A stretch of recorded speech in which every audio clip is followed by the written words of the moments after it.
Obrigada por aceitar o nosso convite. Tudo bem, Poliana. É um prazer aí estar falando com o Fantástico, com a imprensa. Com 22 anos de experiência na magistratura, na avaliação do senhor, o presidente cometeu crime? Veja, eu quando deixei o governo, fiz aquele pronunciamento, depois prestei um depoimento, eu deixei muito claro que nunca foi minha intenção prejudicar o governo de qualquer maneira. O que aconteceu, minha avaliação, uma interferência política do presidente da República na Polícia Federal, tanto na direção-geral como também na Superintendência do Rio de Janeiro, e entendi, pela relevância do assunto, que era a minha obrigação revelar, né, a verdade por trás da minha saída. Cabe agora às instituições, né, o PGR, a Polícia Federal e a próprio Supremo Tribunal Federal fazer a avaliação sobre esses fatos. Né? Da minha parte, não cabe eu emitir uma opinião específica a esse respeito. 2 dias antes do senhor pedir demissão, o senhor participou de uma reunião ministerial no dia 22 de abril. Essa reunião, a defesa do senhor incluiu como prova no inquérito. Esse vídeo dessa reunião foi divulgado, inclusive, na sexta-feira agora. Horas antes dessa reunião, o presidente Bolsonaro mandou uma mensagem para o senhor que eu vou ler aqui agora. Moro, Valeixo sai esta semana, está decidido. Você pode dizer apenas a forma, a pedido ou ex officio. Valeixo era o então diretor-geral da Polícia Federal, nomeado pelo senhor. O senhor respondeu para o presidente que precisava conversar pessoalmente com ele, presidente, sobre o assunto. Como é que foi? O senhor teve essa conversa, tentou fazer com que o presidente mudasse de opinião? Ele mandou essas mensagens, de fato, né, no dia 22, dizendo, olha, vai trocar de qualquer jeito, você escolhe apenas a forma. Isso, né, demonstra que essa argumentação de que não havia interferência, desejo de interferência na Polícia Federal não é propriamente correta. Esse vídeo é mais um dos elementos de prova. Nós tivemos a reunião, né, no ministerial, no qual novamente ele externou essas situações, que ele iria trocar, intervir, né, porque os serviços de inteligência não funcionavam, ele precisava trocar e ele ali, me parece claro, até pelo gestual que ele realiza, que ele se refere a mim, ele fala à Polícia Federal. Agora, eu não ia discutir isso no âmbito de uma reunião ministerial, não é? Até porque ali o ambiente não era um ambiente muito favorável ao contraditório. Na reunião, como o senhor mesmo mencionou agora, o presidente faz uma reclamação muito contundente, inclusive diz um palavrão, para dizer que estava preocupado com a possibilidade de quererem prejudicar familiares e amigos dele. Mas é o tempo todo a me atingir mexendo com a minha família. Já tentei trocar a gente da segurança nossa no janeiro, oficialmente, e não consegui. Isso acabou. Eu não vou esperar minha família toda, de sacanagem, ou amigos meu, porque eu não posso trocar alguém da segurança na ponta da linha que pertence à estrutura nossa. Vai trocar. Se não puder trocar, troca o chefe dele. Pode trocar o chefe dele? Troca o ministro. Em outro momento, o presidente verbalizou para o senhor essa preocupação ao longo da sua gestão no Ministério da Justiça? Quem tem que dar essa explicação, quem tem que esclarecer o sentido dessas afirmações, a meu ver, é o Planalto e não o ex-ministro da Justiça. Veja, o presidente, ele externou publicamente diversas vezes as preocupações que ele tinha em relação aos filhos dele. O que existe é todo um contexto que é a necessidade externada pelo presidente de colocar pessoas de confiança dele e uma satisfação com serviços de inteligência que eram prestados pela PF. Agora, tem que ver o que ele entende exatamente com serviços de inteligência que para ele estavam insatisfatórios. Ao longo da reunião, ele mais de uma vez reclama do serviço da Polícia Federal, da falta de informações, diz que não vai admitir que seja surpreendido por notícias e diz também que ele mantém um sistema particular de informações. Sistema de informações. O meu funciona. O meu particular funciona. Os outros que tem oficialmente desinforma. O senhor tinha conhecimento desse sistema e de como isso funcionava? Acho que isso tem que ser indagado aí ao presidente da República, né? O que ele quis dizer com esse serviço particular. O que me causou mais preocupação foi, me parece, o desejo de que os serviços de inteligência prestados por esse serviço particular fossem passados a ser prestados pelos serviços oficiais. Num dos momentos da reunião, em que o presidente diz que vai interferir em todos os ministérios, ele olha para o senhor. E não dá para trabalhar assim, fica difícil. Por isso, vou interferir.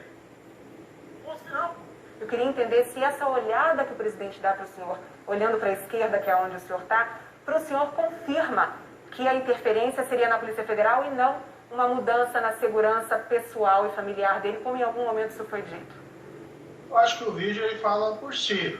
Quando ele olha na minha direção, isso evidencia de que ele estava tratando desse assunto, falando desse assunto da Polícia Federal. E nós temos que analisar os fatos que ocorreram anteriormente. Ele não teve nenhuma dificuldade em alterar o serviço do GSI, inclusive do Rio de Janeiro. Ele promoveu até as pessoas envolvidas, sinal de que não havia nenhuma insatisfação. E os fatos posteriores? Os fatos posteriores são o quê? A mensagem que ele me manda na quinta de manhã, que ele fala mais um motivo para a troca, após enviar uma mensagem relativa ao inquérito do Supremo Tribunal Federal. E, por outro lado, o que acontece? Acontece a demissão do diretor Valeixo. Em que momento o senhor sentiu que o presidente estava tentando agir de forma a que a Polícia Federal atendesse aos desejos dele, às necessidades dele? Eu tenho que entender, no fundo, essa questão da interferência na Polícia Federal, ela vem num contínuo, na qual eu ingressei no governo e até dei uma entrevista na época ao Fantástico, muito clara de que eu tinha um compromisso com o combate à corrupção, com o combate à criminalidade violenta, o combate ao crime organizado. E, em parte, isso foi realizado, especialmente a criminalidade violenta e o combate ao crime organizado.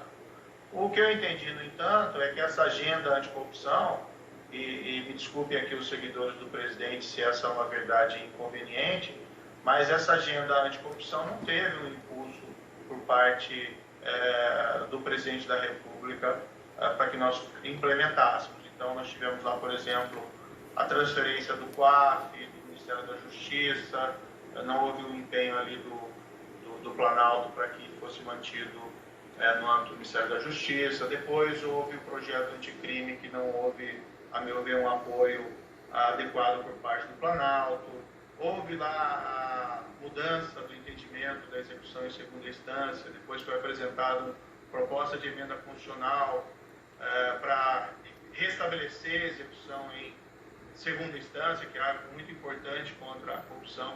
Não houve uma palavra do presidente da República em apoio. Então, essa interferência na Polícia Federal, a meu ver, ela vem no âmbito de um contínuo, em que eu vi essa agenda anticorrupção ser cada vez mais esvaziada.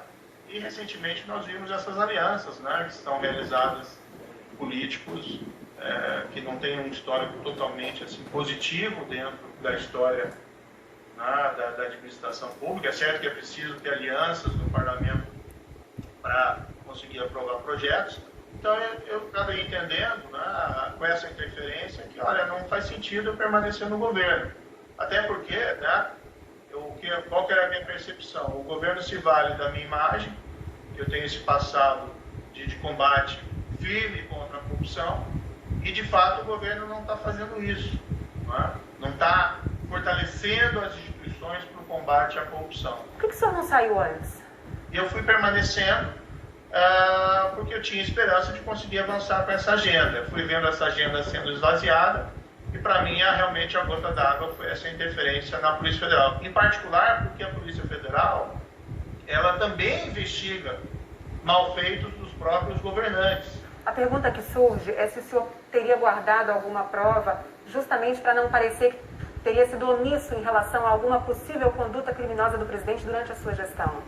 Não, de forma nenhuma. Não houve nenhuma situação, toda a situação eu revelaria se fosse o caso. Claro que existe todo esse contexto também que eu mencionei antes, um desapontamento em relação à falta de empenho do presidente em relação à agenda anticorrupção, que envolve agora essas alianças políticas, algumas questionáveis. Veja, vamos colocar bem claro, eu não tenho nada contra os políticos, mas algumas alianças são realmente questionáveis. Ministro, eu me lembro aqui que quando o senhor me deu aquela entrevista em 2018, O senhor me disse que o presidente Bolsonaro tinha um compromisso com o senhor de que ninguém seria protegido no governo dele. O senhor acha que ele quebrou esse compromisso? Quando há essa interferência sem causa na Polícia Federal, isso me trouxe assim muito incômodo.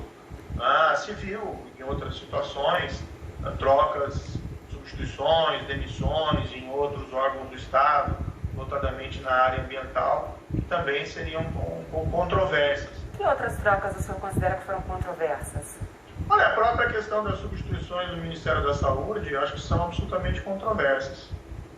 Claro que o presidente escolhe, os seus ministros, mas são substituições assim bastante questionáveis do ponto de vista técnico.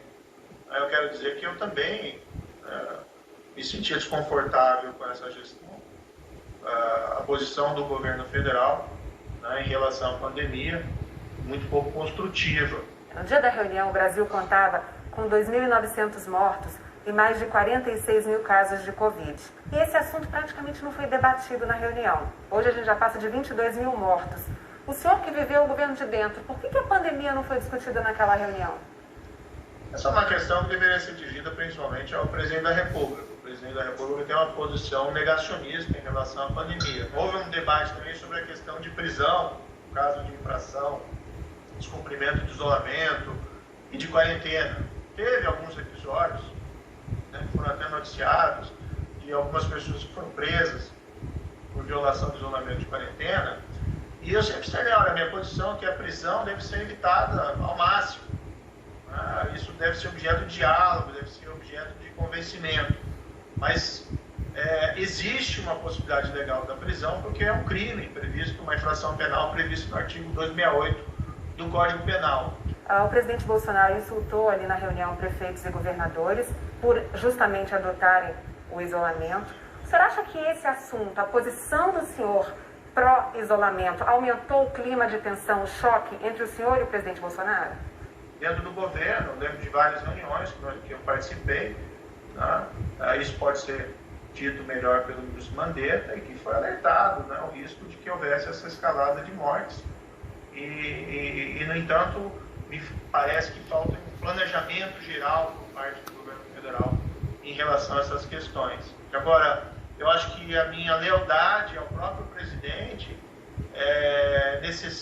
demanda que eu me posicione com a verdade, com o que eu penso, e não apenas concordando com a posição do presidente. Se for assim, não precisa do ministro, precisa de um papagaio. Em nenhuma circunstância se pode concordar com vamos dizer assim, que o armamento sirva de alguma forma para que as pessoas possam se opor de forma armada contra medidas sanitárias. Mas foi justamente isso que o presidente Bolsonaro defendeu na reunião, que a população fosse armada, inclusive com o intuito de se rebelar contra governadores e prefeitos. E o senhor estava ali presente. Sim, mas veja, não há espaço ali dentro dessa reunião, isso pareceu muito claro, não existe um espaço ali para o contraditório. No dia seguinte, saiu uma portaria assinada pelo senhor e pelo ministro da Defesa, aumentando a possibilidade do cidadão comprar munição de 200 cartuchos por mês para 550 por mês. Essa atitude do senhor foi resultado dessa pressão que o presidente fez na reunião?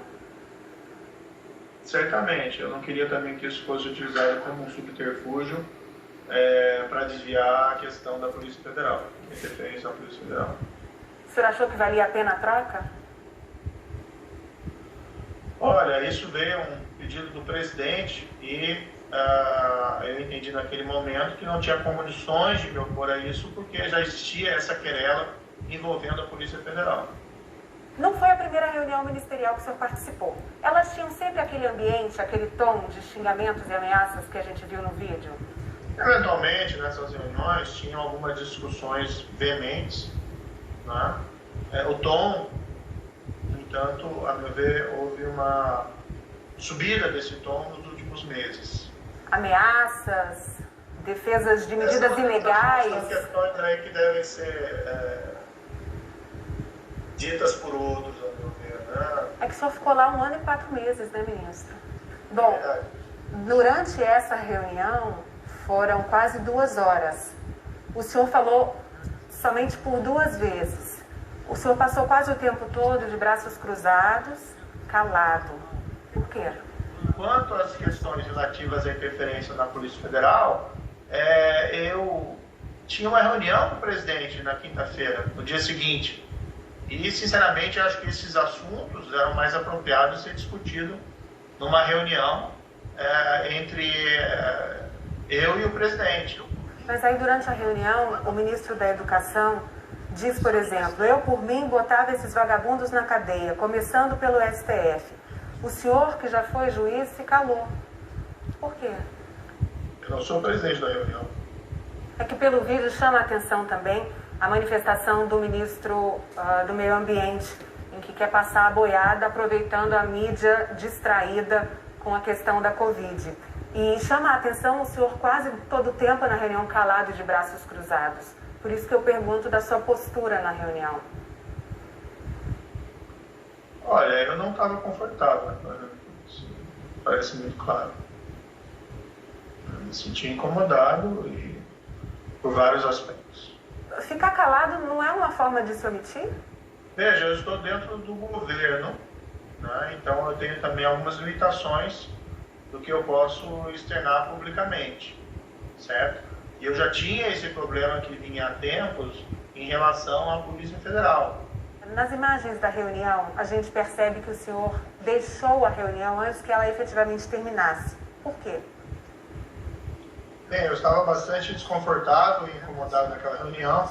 Como eu já disse, não tinha muito espaço aí para contraditório. E eu acabei saindo, porque eu queria ter saído antes. Eu tinha também um compromisso agendado que me dava uma desculpa para poder sair antes que ela terminasse.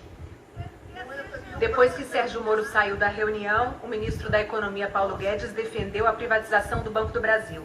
E o presidente do Banco do Brasil, Rubem Novaes, chamou o Tribunal de Contas da União de usina do terror.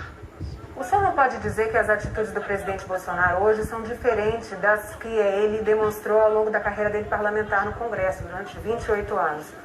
Se o senhor disse que o senhor não queria sujar a biografia do senhor, por que lá atrás o senhor aceitou o convite? Porque eu entendi que eu tinha uma missão importante a realizar. O senhor se arrepende? Não, de forma nenhuma. Eu fiz uma escolha muito clara e na época ela estava justificada e fiz uma escolha também muito clara e espero que as pessoas compreendam quando sair do governo. O senhor entrou no governo com muito apoio popular. Saiu e está aí tendo de encarar a ira de parte dos apoiadores do presidente Bolsonaro. Incomoda? Eu acho que algumas verdades inconvenientes surgiram. Muitos apoiadores do próprio presidente, antes da minha saída, me diziam um tanto quanto frustrados contra essa falta de empenho maior, né, na agenda anticorrupção. Muitos acusam o senhor de ser candidato. Outros pedem que o senhor lance a candidatura antecipadamente. Onde que o senhor está? Em que lugar que o senhor está? Nós estamos no meio de uma pandemia muito grave, muito séria, né? E aqui aproveito para externar minha solidariedade a todas as famílias que perderam entes queridos. Eu acabei de sair do governo, né? Eu vou ter que reinventar a minha vida. Ex-juiz, ex-ministro, futuro o quê? Como eu disse, eu preciso agora, toda essa turbulência decorrente da minha saída, da pandemia, e eu estou encontrando uma maneira de me posicionar. Agora, o que eu sempre disse é que eu quero, de alguma forma, continuar contribuindo, seja na área privada, seja no debate público, com essas discussões que envolvem o país. Agradeço o senhor ter aceitado mais uma vez esse nosso convite para falar para o Fantástico. Então está muito bom, eu agradeço também a oportunidade, acho que eu devo isso à população brasileira.